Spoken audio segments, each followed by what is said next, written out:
or for hell. I'm yelling no more talking, unless it's the truth. You in that bullshit walking. When I'm in What's good? What's good? Welcome back to another edition of E.D.I Mean Talk My Truth. What's good, everybody? Springtime is here. Yeah, man, you only got about 90 days till summer. So I hope you're doing something positive with your life, physically, mentally, spiritually, so you can have a great summer, like I know I am. Man, I wanna take y'all back a little bit, man, because I was thinking about a story that I heard about Tupac in the early 90s, and it just spoke to his character and who he was as a young man then and the man he grew to be.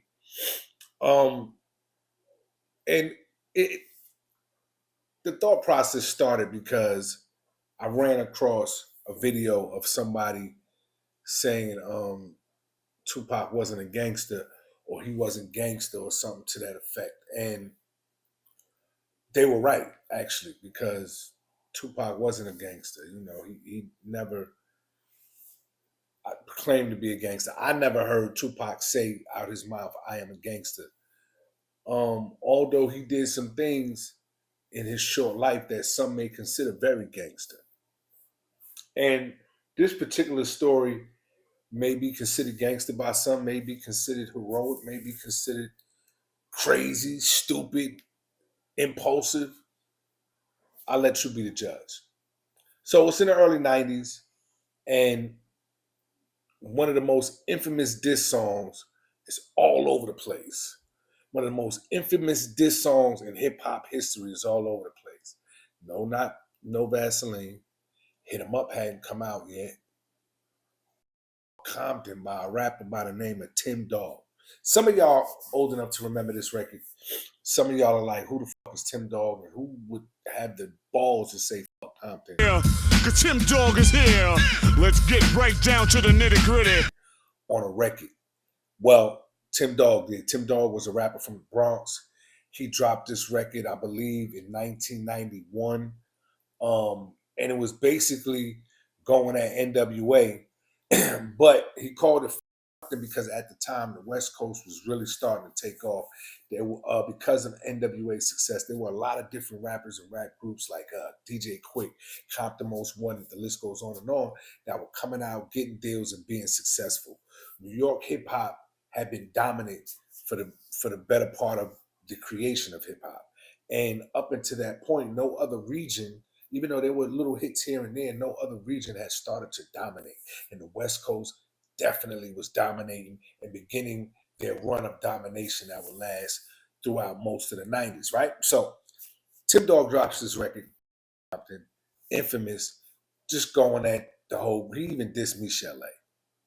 I mean, my man was on one. He was wilding, man. I remember being a youngster back then, and me and Castro would listen to the record and just crack up because it was comedy.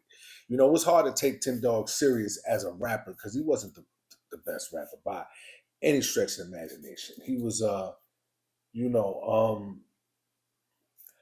it was almost like a novelty act. It was almost like a gimmick to say Compton at that time because there was beginning to be a lot of backlash and a lot of slight and a lot of backhanded disrespect towards the West Coast. And part of the reason was because the West Coast is just so different than the East Coast, from the rap vernacular, the style, the slang, the way they dressed, everything was different. Even the way they wore their hair. A lot of cats at that time had Jerry curls. You know what I mean? And even though cats in New York had Jerry curl, it wasn't as popular as it had been. And like the Jerry curl phase in the 90s had kind of phased out on the East Coast. That was more of an early 80s thing, but the West Coast was still rocking the Jerry curls. And so the New York cats was just really like,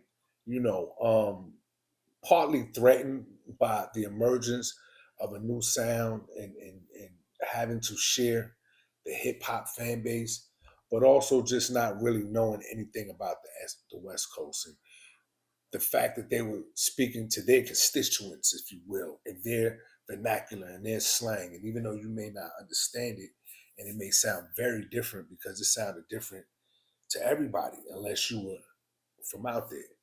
But it was unique. It was fresh. It was dope. You couldn't deny the creative, the creative, the creativeness of it.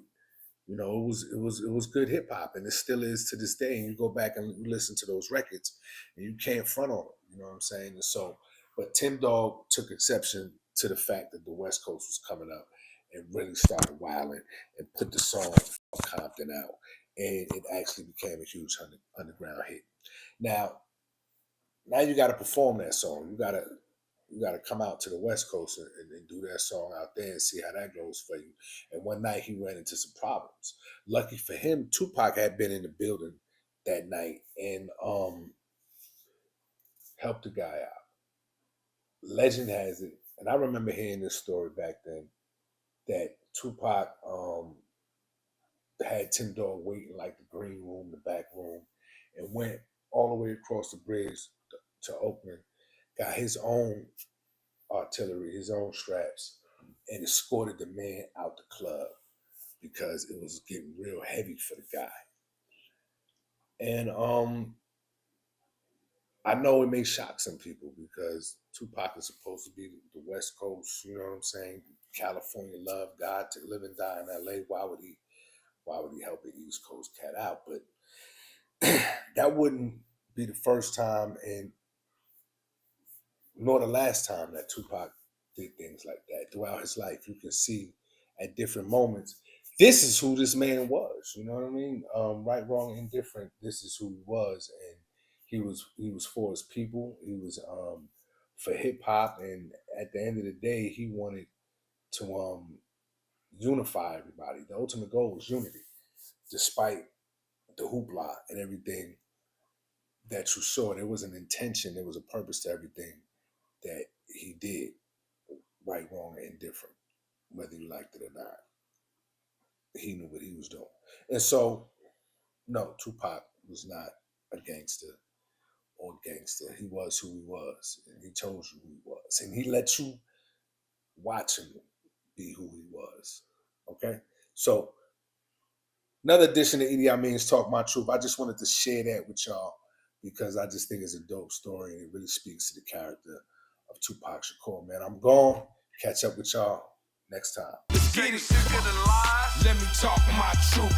You just want the facts. I'ma talk my truth. Got that real